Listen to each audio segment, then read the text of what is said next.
또 찬양에 하나님께서 특별한 은혜를 주시는 것 같아요. 잘 준비해 주셔서 너무나 감사를 드립니다.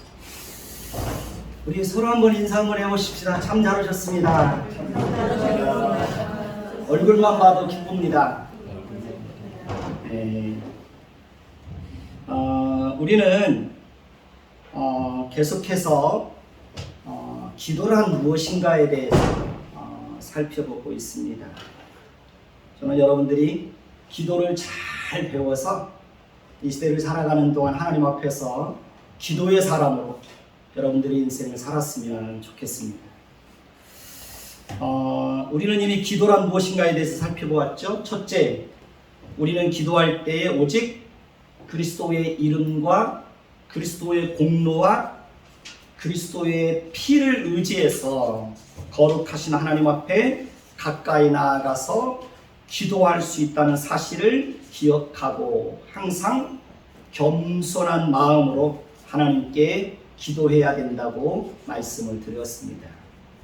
우리는 절대로 우리의 의로움과 우리의 공로와 우리의 선행으로는 하나님께로 가까이 나아갈 수가 없습니다. 오직 그리스도의 이름과 그리스도의 피, 그 피를 통해서만 하나님께 가까이 나아갈 수 있는 것입니다. 둘째, 우리는 기도할 때마다 먼저 우리의 죄를 돌아보고 우리의 죄를 정직하게 고백하며 우리의 연약함을 긍휼히 여겨주시기를 위해서 하나님께 기도해야 됩니다. 하나님은 우리가 마음에 죄를 품고 기도하면 우리의 기도를 들어주실 수가 없습니다. 하나님에게 능력이 없어서 우리의 기도를 들어주지 못하시는 것이 아닙니다. 하나님의 손이 짧아서 우리를 고통에서 건져내지 못하시는 것이 아닙니다. 우리가 죄가 있으면 그 죄가 하나님과 우리 사이를 멀어지게 하고 하나님과 우리 사이를 가로막는 걸림돌이 되는 것입니다. 그렇기 때문에 우리는 기도할 때마다 우리의 연약함을 고백하며 기도해야 하는 것입니다. 우리의 내면을 돌아보면서 우리 안에 혹시 감추어져 있는 죄가 없는지 잘 살펴야 됩니다. 혹시라도 누군가에게 상처를 주는 말이나 행동을 하지 않았는지 우리의 생활을 세밀하게 살필 줄 알아야 합니다. 기도하다가 혹시 하나님께서 우리의 죄가 생각나게 하시고 깨닫게 하는 것이 있다면 즉시 어떻게 해야 될까요? 즉시 돌이켜야 됩니다. 그래야 하나님께서 우리의 기도를 들어주실 수 있습니다. 우리는 죄에 대해서 항상 예민하게 반응할 줄 알아야 합니다. 교회를 개척하고 새벽에 기도하다가 하루는 기도하는데 아내에게 잘못한 것이 생각나가지고 기도하기를 멈추고 아내에게 먼저 잘못을 그렇게 용서를 구하고 다시 기도를 시작했던 그런 경험이 있습니다. 하나님은 우리가 그렇게 살기를 원하는 것입니다. 그렇지 않으면 죄에 대해서 민감하지 않으면 우리도 모르는 사이에 죄에 대해서 무지하고 무감각해질 수가 있습니다. 그러다 보면 점점 더 습관적으로 죄를 반복하게 되는 어리석음 속에 빠지게 될 위험이 있는 것입니다. 그리고 죄에 대해서 민감하지 않으면 하나님이 우리 마음속에 들려주시는 그 세미한 음성을 들을 수가 없습니다. 우리가 죄에 대해서 민감하고 하나님의 말씀에 민감하면 우리는 하나님이 날마다 우리 마음속에 들려주시는 세미한 음성을 들을 수가 있습니다. 그러니까 우리가 하나님의 그 세미한 음성에 귀를 기울이지 않고 살고 있기 때문에 우리는 하나님이 들려주시는 그 세미한 음성들을 놓치고 살고 있는 것입니다. 오늘도 하나님은 저와 여러분들에게 예배를 통해서, 찬송을 통해서, 말씀을 통해서 우리에게 세미한 음성을 들려주고 있는 것입니다. 하나님은 말씀을 사모하고 말씀을 경청하는 사람들에게 그런 은혜를 주십니다. 말씀을 듣는 가장 좋은 자세는 설교자에게서 시선이 떠나지 않는 겁니다. 그러니까 설교자와 눈과 눈이 마주쳐야 됩니다. 그래서 저도 설교할 때마다 항상 여러분들의 눈을 쳐다보면서 말씀을 전하고 있는 것입니다. 여러분도 제 눈을 잘 쳐다봐야 됩니다. 잘 쳐다봐야 됩니다. 말씀을 들을 때 눈을 감고 있으면 안 됩니다. 그러면 집중이 안 됩니다. 여기에 나와 있지만 눈을 감고 있으면 잡념에 사로잡히게 됩니다. 그리고 눈을 감고 있으면 말씀이 내 귀에 들려오지가 않습니다. 그리고 눈을 감고 말씀을 듣는 것은 말씀을 듣는 좋은 자세가 아닙니다. 강례상에서 이렇게 말씀을 전하다 보면 이렇게 말씀을 듣는 여러분들의 그 눈을 보면 눈이 살아있는 사람들이 있습니다. 눈에 막 생기가 도는 사람들이 있습니다. 그런 사람들을 보면 설교하는 사람은 막 더 힘이 납니다. 그러니까 예배하는 자리에 나와 있다는 것만으로도 예배의 분위기를 환하게 이렇게 밝게 도와주는 사람들이 있습니다. 그런가 하면 예배에 참석을 하고 있지만 예배의 분위기를 어렵고 무겁게 하는 사람들이 있습니다. 그러면 그날은 설교자도 설교를 하면서 진이 빠지는 겁니다. 감사하게도 여러분들은 다 예배의 분위기를 환하게 밝혀주는 등불과 같은 분들입니다. 그래서 한 분 한 분이 모두 저에게는 너무너무 소중합니다. 요즘에는 주일날마다 여러분 한 사람 한 사람들을 볼 때마다 웃음이 저절로 나옵니다. 그래서 제가 요즘 많이 웃고 삽니다. 여러분을 보면 그냥 웃음이 저절로 나와요. 그게 여러분 덕분이고 하나님의 은혜입니다. 우리는 죄에 대해서 민감해야 되고 하나님의 음성에 민감해야 됩니다. 말씀을 들을 때에도 잘 경청하고 말씀 앞에서도 예민하게 반응할 줄 알아야 됩니다. 하나님은 그런 사람들에게 은혜를 주고 그런 사람들에게 말씀을 따라 살아갈 수 있는 그런 은혜를 줍니다. 셋째, 우리는 기도할 때마다 하나님께서 이미 우리에게 베풀으신 은혜와 사랑과 긍휼과 신실하심과 능하신 손길과 치료하심에 감사하며 기도해야 됩니다. 그래서 우리는 기도할 때마다 항상 하나님 앞에 감사함으로 나아가야 됩니다. 우리가 기도할 때마다 이러한 사실들을 기억한다면 하나님이 이미 우리에게 베풀으신 그 하나님의 은혜와 긍휼을 기억한다면 절대로 하나님 앞에 나와서 기도할 때마다 원망과 불평의 말을 감히 들을 수가 없습니다. 그러니까 하나님께서 이미도 우리에게 베풀으신 그 사랑과 은혜와 긍휼하심이 얼마나 크고 놀랍습니까? 그런데 우리가 이러한 사실들을 종종 망각하고 현실의 어려움과 여러 가지 문제들만을 바라보기 때문에 하나님 앞에 나아가서 원망과 불평의 말을 하게 되는 것입니다. 제가 요즘 기도하면서 기도에 대해서 이렇게 말씀을 준비하면서 또 말씀을 전하면서 제 안에서 일어난 큰 변화가 있습니다. 그게 뭐냐면 항상 기도할 때마다 하나님께서 이미 베풀으신 그 하나님의 은혜와 긍휼을 기억하며 감사하면서 기도를 한다는 겁니다. 어느새 제 입술에서 원망과 불평의 말이 떠나버렸습니다. 그렇습니다. 하나님은 감사로 제사를 드리고 감사로 하나님을 찬양하는 것을 정말 기뻐하십니다. 그런 의미에서 우리 찬양 한 장 했으면 좋겠습니다. 우리 한번 손뼉을 치면서 찬송했으면 좋겠습니다. 찬양이 언제나 넘치는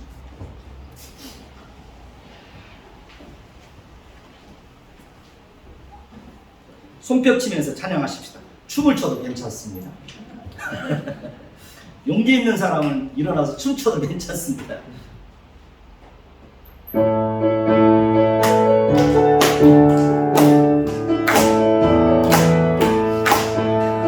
사랑이 언제나 넘치며 은혜로 얼굴이 환해요.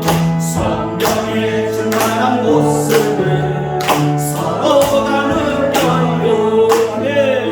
할렐루 할렐루 손뼉 치면서 할렐루 할렐루 소리 외치며 할렐루 할렐루 두 손을 들고 주님을 찬양해요. 감사가 언제나 넘치며 은혜로 얼굴이 환해요. 성령의 충만한 모습을 서로가 느껴요.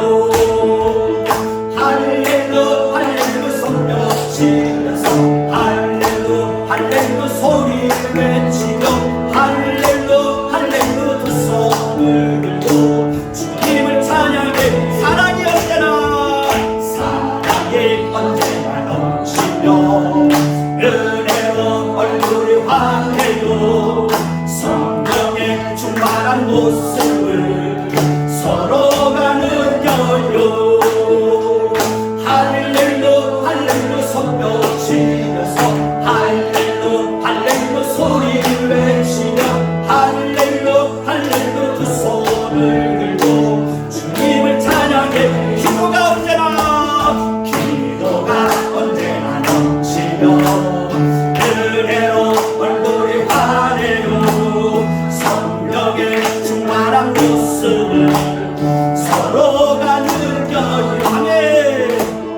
할렐루 할렐루 손뼉 치면서 할렐루 할렐루 소리 외치며 할렐루 할렐루 두 손을 들고 주님을 찬양해.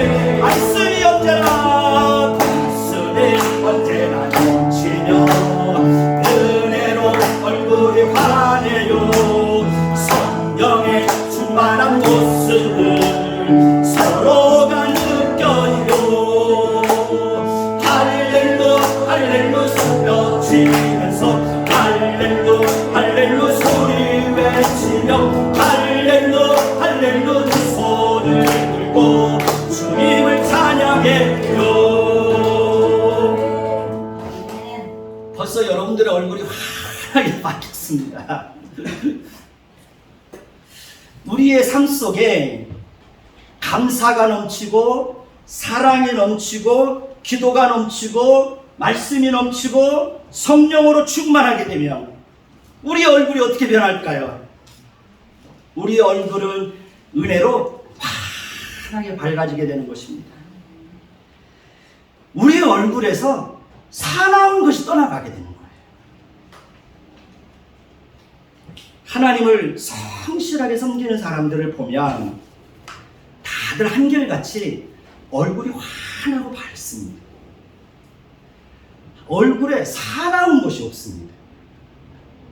왜냐하면 하나님께서 그런 사람들에게 날마다 은혜를 주시고 얼굴이 환하게 밝아지게 하시고 그 얼굴에서 사나운 것이 떠나가게 했기 때문에 다들 얼굴이 환하고 밝은 것입니다.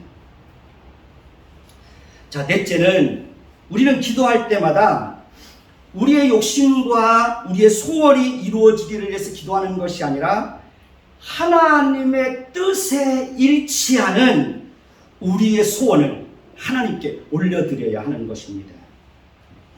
야고보서 4장 2절에서 3절을 보면 너희가 얻지 못함은 구하지 아니하며 구하지 아니하기 때문이요 구하여도 받지 못함은 정욕으로 쓰려고 잘못 구하기 때문이다. 그렇게 말하고 있습니다.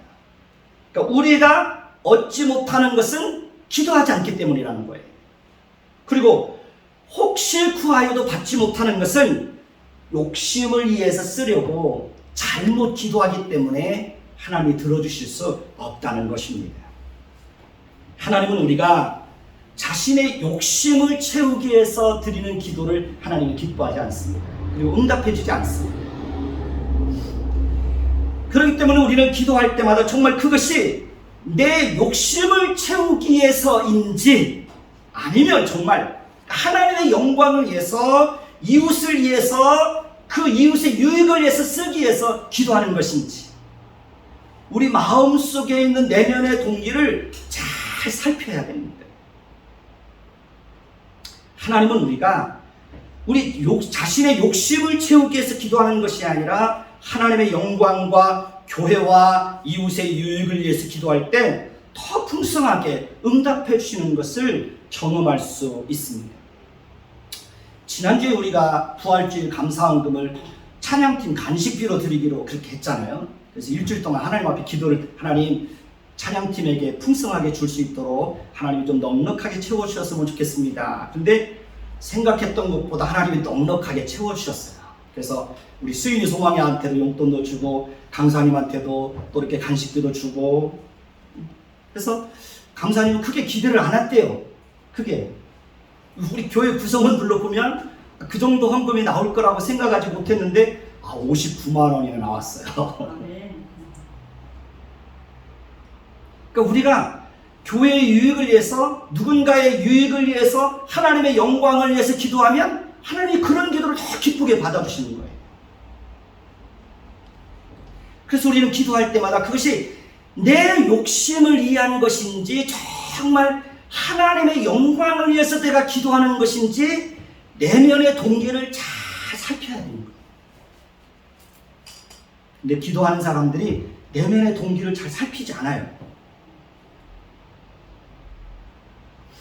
다섯 번째, 우리는 기도할 때마다 항상 우리의 생각대로 기도하는 것이 아니라 하나님의 말씀을 붙잡고 기도해야 됩니다. 왜냐하면 하나님은 말씀 전체를 통해서 우리에게 기도가 무엇인지, 또 무엇을 위해서 기도해야 되는지, 어떤 자세로 기도해야 되는지를 말씀을 통해서 다 가르쳐주고 있는 거예요.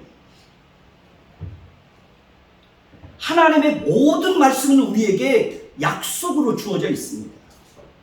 그렇기 때문에 우리가 하나님의 약속의 말씀을 붙잡고 기도하면 하나님께서 자신의 약속의 말씀을 우리의 삶 속에서 성실하게 이루어 주시는 것입니다. 하나님의 약속의 말씀을 붙잡고 기도하지 않으면 우리는 알맹이 없는 껍데기만 가지고 기도하는 거예요.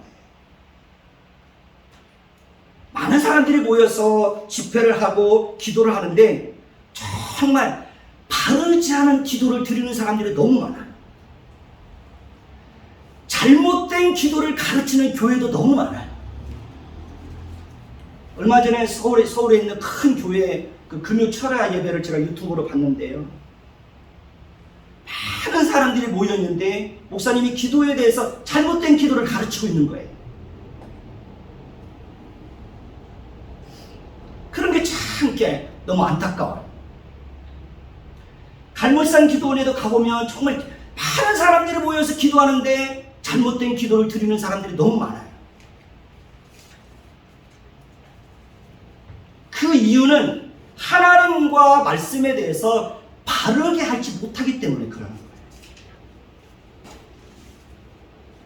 우리도 우리가 드리는 기도의 내용을 항상 점검하지 않으면 우리도 모르게 잘못된 기도를 드릴 수가 있고, 형식적인 기도를 드릴 수가 있고, 외식하는 기도를 드릴 수가 있는 거예요.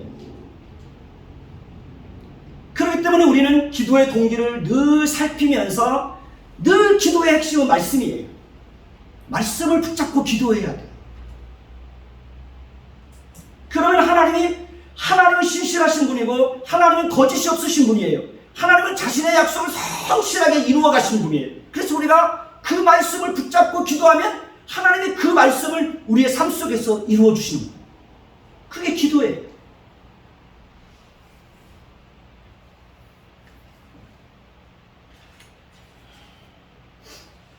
히브리서 4장 16절을 보시면, 그러므로 우리는 긍휼하심을 받고 때를 따라 돕는 은혜를 얻기 위하여 은혜의 보좌 앞에 담대히 나아갈 것이다. 그렇게 말하고 있어요. 우리는 이미 하나님으로부터 긍휼하심을 받은 사람들입니다.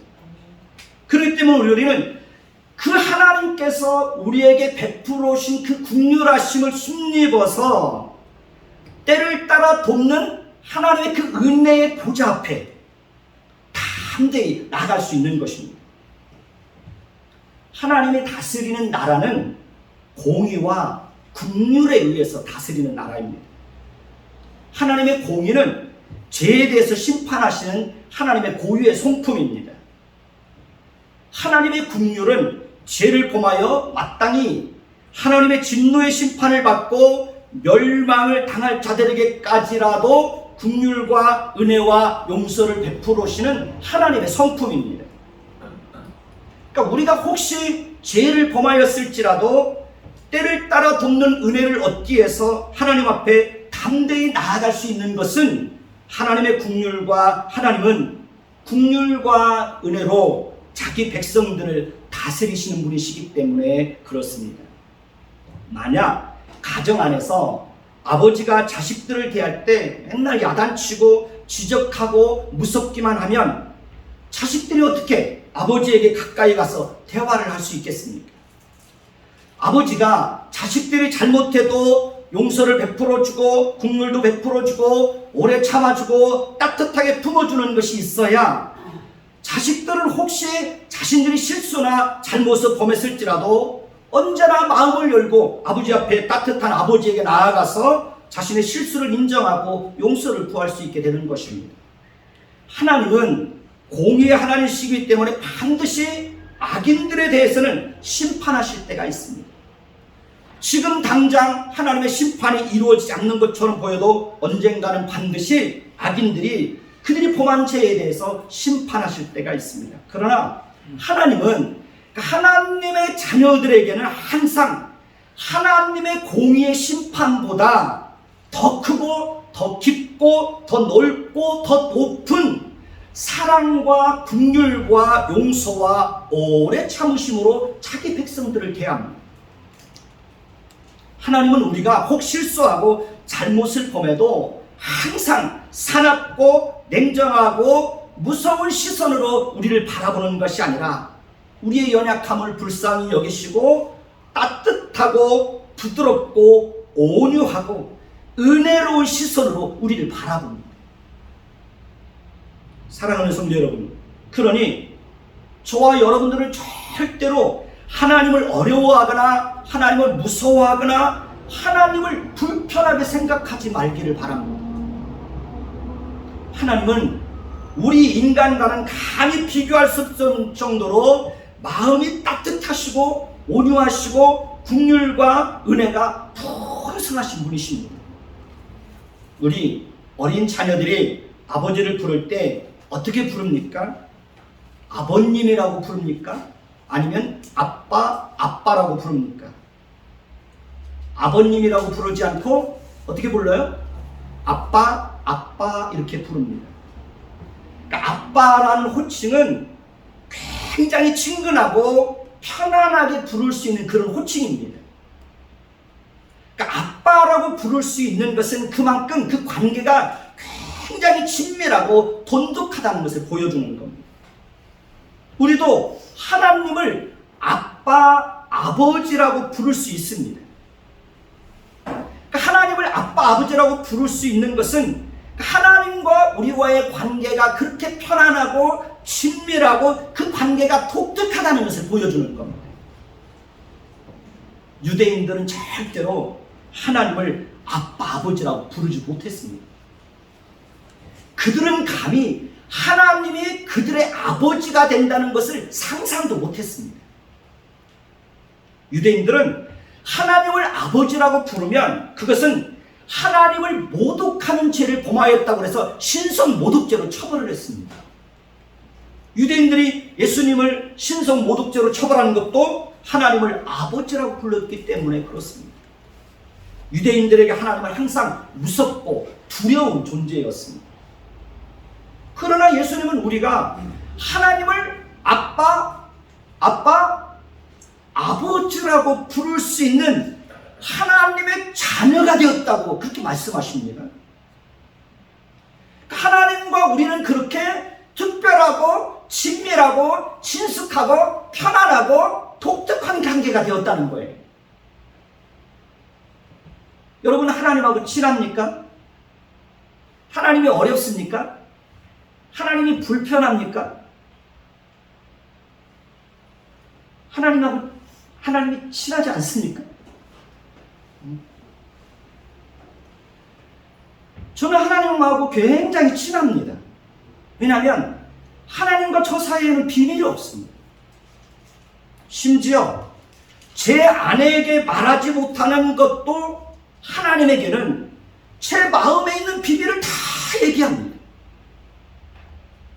저는 하나님 앞에서 가서 기도할 때마다 하나님, 요즘 제 마음이 힘들어요. 힘들면 힘든다고 말합니다. 괴로우면 괴롭다고 말합니다. 궁핍하면 궁핍하다고 말합니다. 하나님, 저 요즘 어디가 좀 아픕니다. 아프면 아프다고 말합니다. 살다 보면 몸은 춥지 않은데 마음이 추울 때가 있어요, 없어요? 마음이 추울 때가 있습니다. 저도 마음이 추울 때가 있어요. 그럴 때는 저는 하나님 앞에 나아가서 그럽니다. 하나님, 제가 요즘 마음이 좀 추워요. 마음이 참 힘들어요. 힘들어요. 그러니까 저는 하나님께 제가 왜 그렇게 하나님 앞에 제 마음에 있는 어떤 그런 비밀들, 제 마음의 고통들, 갈등들을 왜 하나님 앞에 다 가서 편안하게 얘기할 수 있는 거예요? 내 부모한테도 말할 수 없고 제 아내에게도 말할 수 없음에도 불구하고 하나님에게는 언제라도 가서 제 마음에 있는 것들을 다 풀어놓는 거예요. 왜요? 하나님은 아빠, 아버지이기 때문에. 이건 하나님의 자녀들만이 누릴 수 있는 특권입니다. 저는 하나님 앞에 나아가서 기도할 때마다 제 마음에 있는 고민과 갈등을 다 털어놓고 하나님과 상담하고, 하나님, 제가 어떻게 했으면 좋을까요? 이 상황에서는 제가 어떻게 판단할까요? 하나님, 저에게 지혜를 주세요. 그렇게 하나님과 모든 문제들을 가지고 하나님과 상의할 수 있다는 것이, 그리고 그 하나님을 통해서 위로를 받고 그 하나님을 통해서 힘을 얻고 그 하나님을 통해서 내가 그때마다 어떻게 판단하고 어떻게 생각하고 어떻게 말해야 될지를 하나님을 통해서 지혜를 얻는 거예요. 그러니 얼마나 감사한 일입니까? 우리가 예배 형식에 많은 변화를 주었습니다. 예배 형식의 변화를 준 것도 제가 하나님 앞에 진지하게 물어보는 거예요. 하나님, 교회가 뭔가 달라지기를 원하고 예배 분위기가 뭔가 달라지기를 원하고 그런데 하나님, 어떻게 했으면 좋겠습니까? 어떻게 했습니까? 하나님이 지혜를 주시는 걸 가지고 강사님하고 같이 상의해서 예배 형식을 바꿨는데요. 너무 좋아요. 그쵸? 너무 좋지 않아요? 제가 며칠 전에 부산에 있는 수영록교회 그 아침 그 일부 예배를 제가 유튜브를 통해서 영상을 봤는데요. 그 교회도 우리하고 똑같은 형식을 가지고 예배를 그렇게 진행하더라고요. 그 교회를 보고 배운 건 아닌데 그냥 고민하면서 하나님 앞에 물어보고 강사님하고 상의해서 그렇게 예배 형식을 바꿨는데 그 교회도 그렇게 하고 있더라고요. 오늘도 옆에 앉아서 이렇게 찬양을 부르고 있는데 얼마나 찬양이 은혜가 되는지.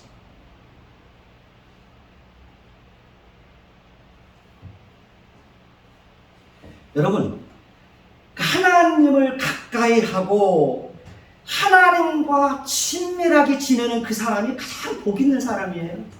하나님을 아버지라고 부르면서 그 하나님 앞에 막 달려가서 그 하나님과 말할 수 있는 그 사람이 가장 복 있는 사람이에요.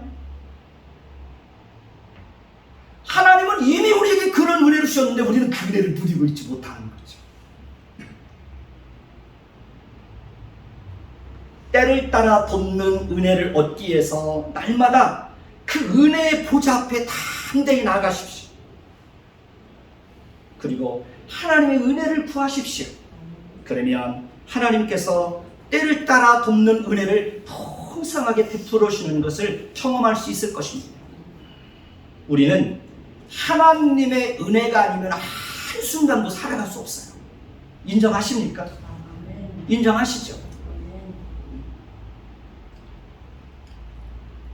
우리는 하나님의 긍휼하심이 없으면 한순간도 살 수 없어요. 이게 여러분들의 고백이 되어야 돼요. 그리고 그 사실을 하나님 앞에 인정해야 돼요. 우리 자녀들도 마찬가지예요. 우리 자녀들도 하나님께서 때를 따라 돕는 하나님의 은혜와 하나님께서 긍휼을 베풀어 주셔야 우리 자녀들도 자신의 인생을 살아갈 수가 있는 거예요. 하루에도 무슨 일이 일어날지 우리는 알 수가 있어요, 없어요? 할 수가 없어요. 우리 자신은 물론 우리 자녀들도 절대로 스스로의 힘과 스스로의 결심과 스스로의 노력만으로는 자신의 인생을 살아갈 수가 없어요. 하나님의 은혜가 필요하고 때를 따라 돕는 하나님의 그 긍휼하심이 있어야 살아갈 수가 있는 거예요. 그래서 그런 사실들을 마음으로 하나님 앞에 인정하고 고백하는 사람들만이 하나님 앞에 나아가서 아빠, 아버지라고 우리 자신을 위해서, 자녀들을 위해서 기도할 수 있는 거예요. 시편 127편 1절에서 2절을 보시면 여호와께서 집을 세우지 아니하시면 세우는 자의 수고가 헛되며 여호와께서 성을 지키지 아니하시면 파수꾼의 깨어있음이 헛되도다. 너희가 일찍 일어나고 늦게 누우며 수고의 떡을 먹음이 헛되도다. 그러므로 여호와께서 그의 사랑하시는 자에게는 잠을 주시는도다. 그러니까 하나님이 함께 하지 않으면 인간의 모든 수고와 노력과 결심은 헛될 수밖에 없다는 거예요. 아침에 일찍 일어나고 늦게 누우며 수고의 떡을 먹음도 하나님이 함께 하시지 아니하시면 인간의 노력은 헛될 수밖에 없다는 거예요. 그러나 하나님께서는 그의 사랑하시는 자들에게는 잠을 주신다라고 말해요. 이 말이 무슨 말씀인지 아십니까? 이 말은 잠을 자고 내가 노력하지 않는데도 하나님께서 하나님을 사랑하는 자들에게는 복을 주신다는 거예요. 그게 하나님의 은혜가 아닌가요? 그러니까 내가 잠을 자고 있는데도 하나님이 복을 주신다는 거예요. 내가 수고하지 않는데도 하나님이 복을 주신다는 거예요. 내가 잠을 자고 있는 동안에도 하나님께서 누군가를 통해서 내 필요를 채워주시기도 하고, 내가 잠을 자고 있는 동안에도 하나님은 우리를 위해서 일하신다는 거예요. 그러니 그것이 바로 은혜가 아니면 무엇이겠습니까? 아무것도 하지 말라는 것이 아니에요. 노력도 하지 말고 그냥 잠만 자라는 얘기가 절대 아니에요. 하나님을 사랑하는 자들에게는 그가 잠을 자고 있는 중에라도 하나님이 은혜를 베풀어 주시고 복을 주신다는 거예요. 그러니 그게 은혜죠.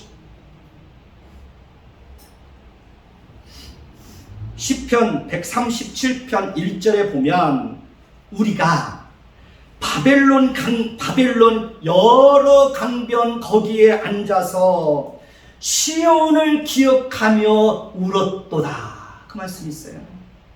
이스라엘 백성들은 하나님께 범죄하여 바벨론의 포로로 잡혀가서 그곳에서 70년 동안 노예 생활을 하고 있었어요. 그들은 이방 나라에서 하루하루 비참한 생활을 이어가고 있었어요.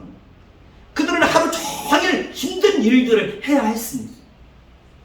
그럼에도 불구하고 그들 중에는 밤이면 밤마다 여러 강변 거기에 흩어져 앉아서 시온을 기억하며 우는 사람들이 있었다는 거예요.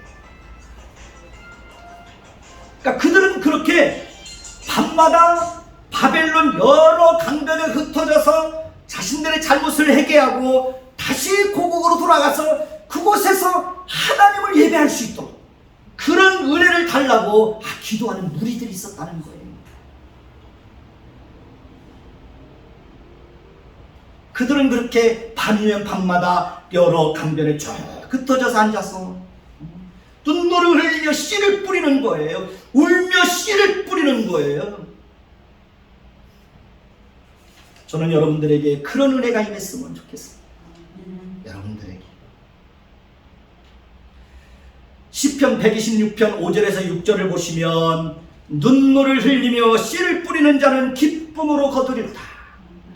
울며 씨를 뿌리러 나가는 자는 반드시 기쁨으로 그 곡식단을 가지고 돌아오리로다. 저는 이 말씀이 저와 여러분들의 삶이 되었으면 좋겠어요. 생애가 되었으면 좋겠어요. 이 약속의 말씀을 붙잡고 그렇게 기도의 사람으로 살아갔으면 좋겠어요. 그러면 하나님께서 행하시는 놀라운 일들을 경험할 거예요. 울며 씨를 뿌리러 나가주면 날마다 눈물을 흘리며 씨를 뿌리지만 여러분들의 눈물을 닦아주시고 기쁨으로 응답해 주시는 그 하나님의 일하심, 하나님의 기적을 경험하게 될 겁니다. 그리고 그렇게 사는 사람들만이 다윗처럼 이렇게 고백할 수 있습니다. 여호와께서 내 음성과 내 간구를 들으심으로 내가 그를 사랑하는도다.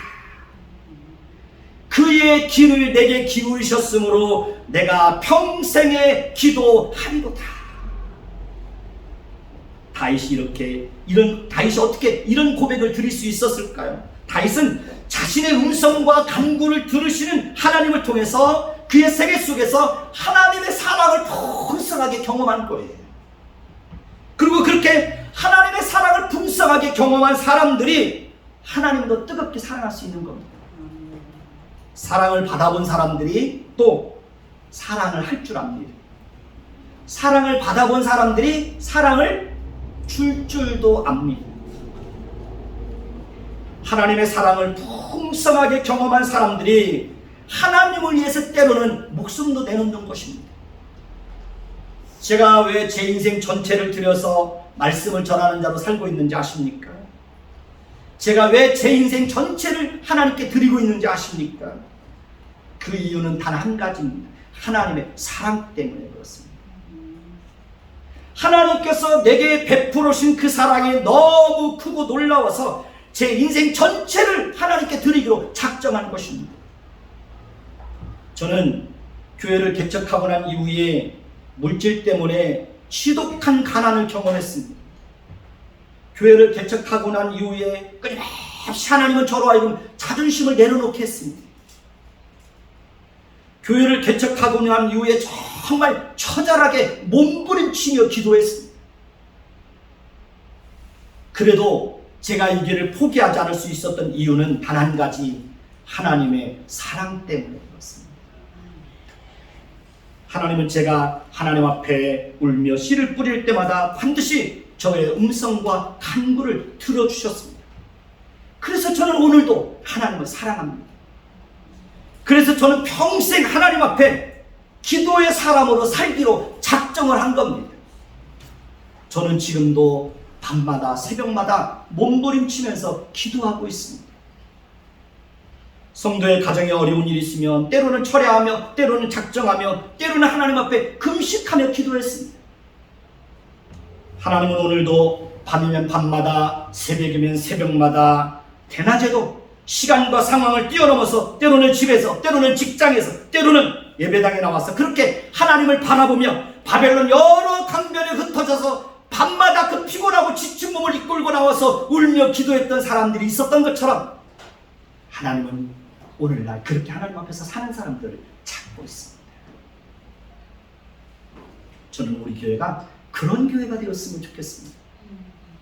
여러분들이 하나님 앞에 그런 인생을 살았으면 좋겠습니다. 세상에서 기쁨과 위로를 구하는 사람들이 아니라 하나님 앞에 나와서 하나님이 주시는 기쁨과 하나님의 위로를 구했으면 좋겠습니다. 저는 여러분들이 그렇게 기도하면 반드시 하나님께서 행하시는 놀라운 일들을 목격하게 될 것입니다. 그의 귀를 내게 기울이셨으므로 내가 평생에 기도하리라. 나는 너희를 위하여 기도하기를 쉬는 죄를 여호와 앞에 결단코 범하지 아니하리라. 나의 일생 다하도록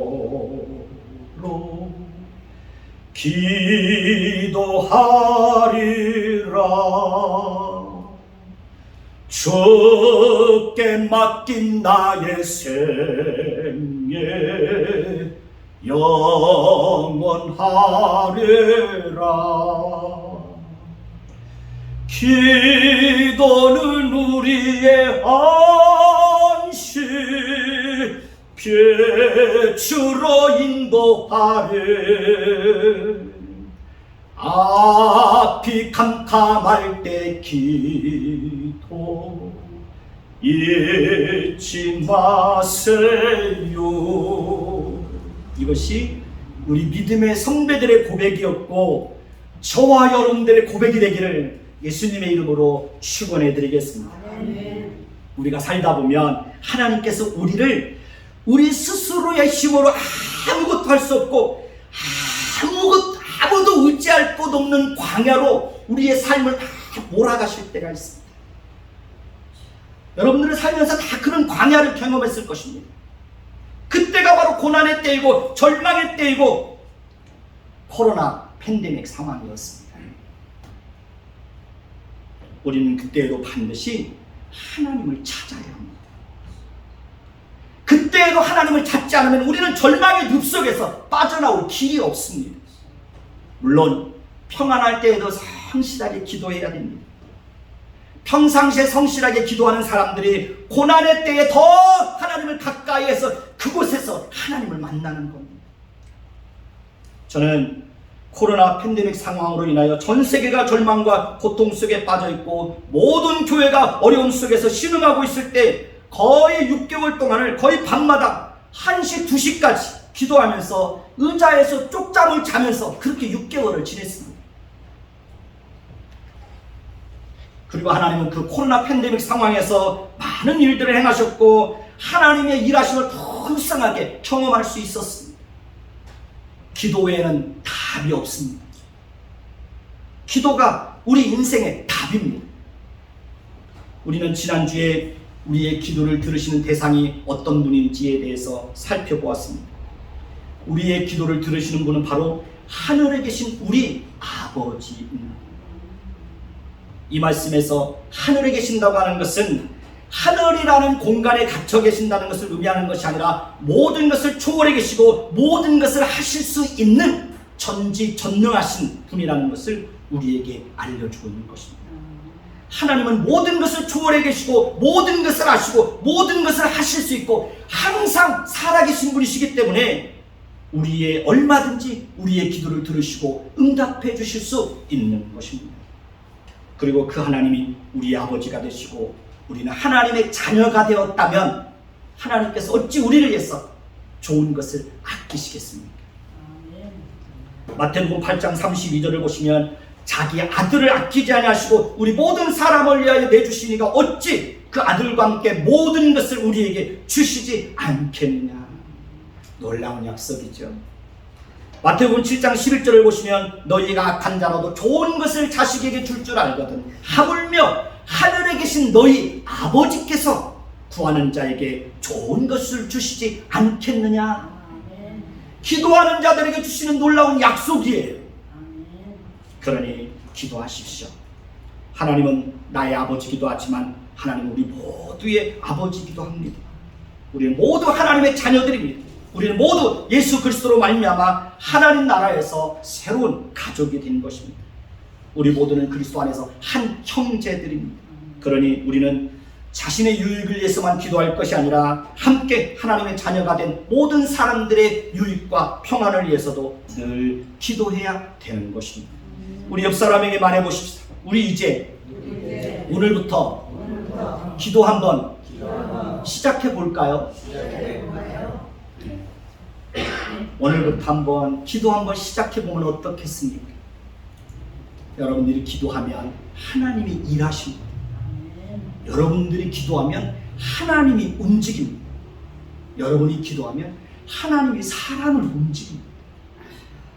여러분이 기도하면 하나님이 일하시는 것을 풍성하게 경험할 수 있습니다.